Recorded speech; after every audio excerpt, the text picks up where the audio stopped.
Morning, ladies and gentlemen, my raza, black and brown brothers, to all my beautiful women out there, and all those that stand with the cause. Today, I want to address an issue, a question people are asking me, specifically about the Mexican mafia, and and having all this knowledge and say so or whatever you want to call it. Why didn't I join? Um, from an early age, um, I was taught that what we have here is what we call big homies, which are the Mexican mafia, and then we have uh, the subdivision of Southsiders and Sureños. Sureños are just Southsiders that earn some stripes, and the Mexican mafia are pretty much the ones that call the shots. From wherever they are, they could be on one side of the seas and the other side of the seas, West Coast, East Coast.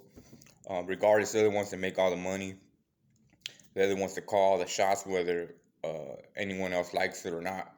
And so I learned from an early age that being in part of that group.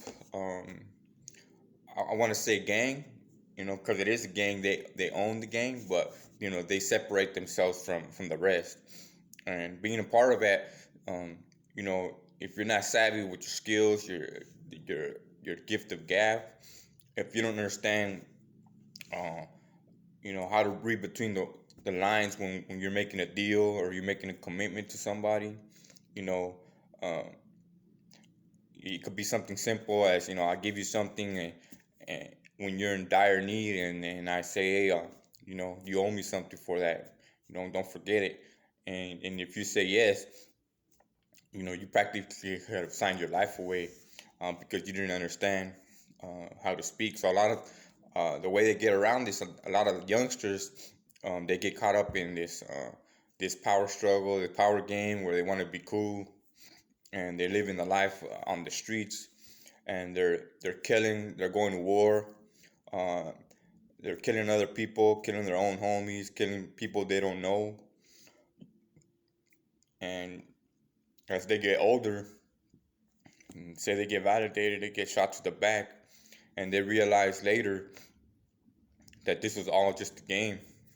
That the main heads behind the gang and the Mexican mafia, some of these dudes are working with the FBI.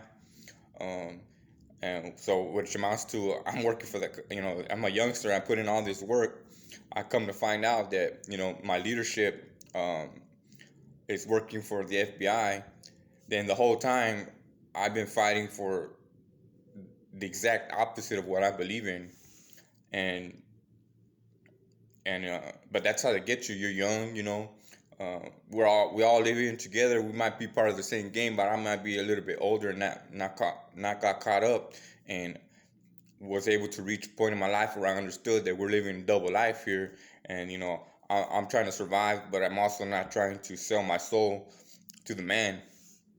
And a lot of these young cats, they get caught up when they're young, before they can understand what it is to make a deal without speaking the deal, um, before they understand that there's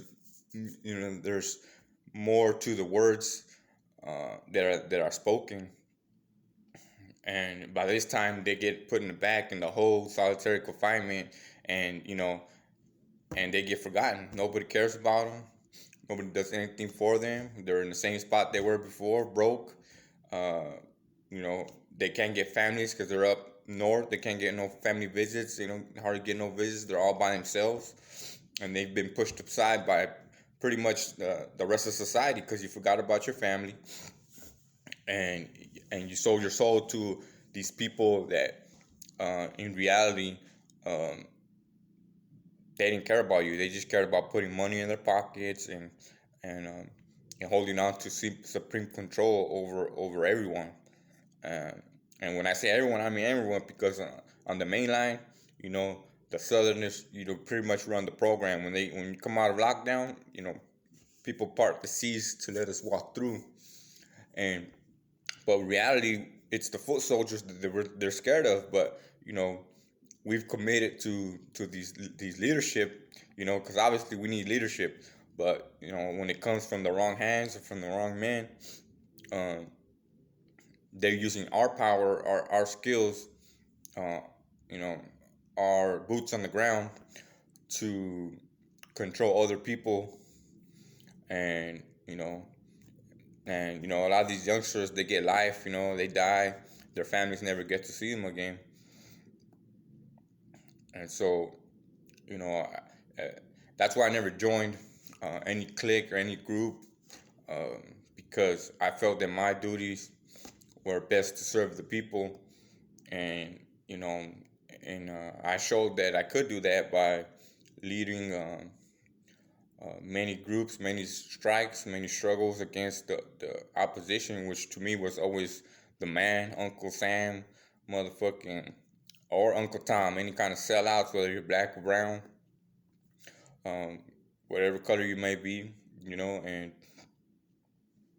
and I come out to this world and it's almost the same thing, people sold themselves out to the man, say they went to the military, they think they're better than me because I come out of prison. Um, until they go serve and they get kicked back, or they go serve and their same military men are sleeping with their wives and their children, or whatever it may be. Uh, and it's just a mirror. It's a mirror of the world that we live in. And so a lot of these young cats, you need to speak to them and make them understand that unity is great, but under the correct leadership, under people that have good intentions in mind, not just money. Money is necessary, as we need it to live and to be fed, because that's a society that we helped build, unfortunately. But with the correct leadership, they could change that and use what we have to push a better agenda to for our children, to push education upon them, push unity, and not and push struggle. That's the main thing. A lot of us as parents are afraid to discipline our children at a young age, um, because they don't want to touch them, hit them, or they don't want um, aggression, or they don't want confrontation.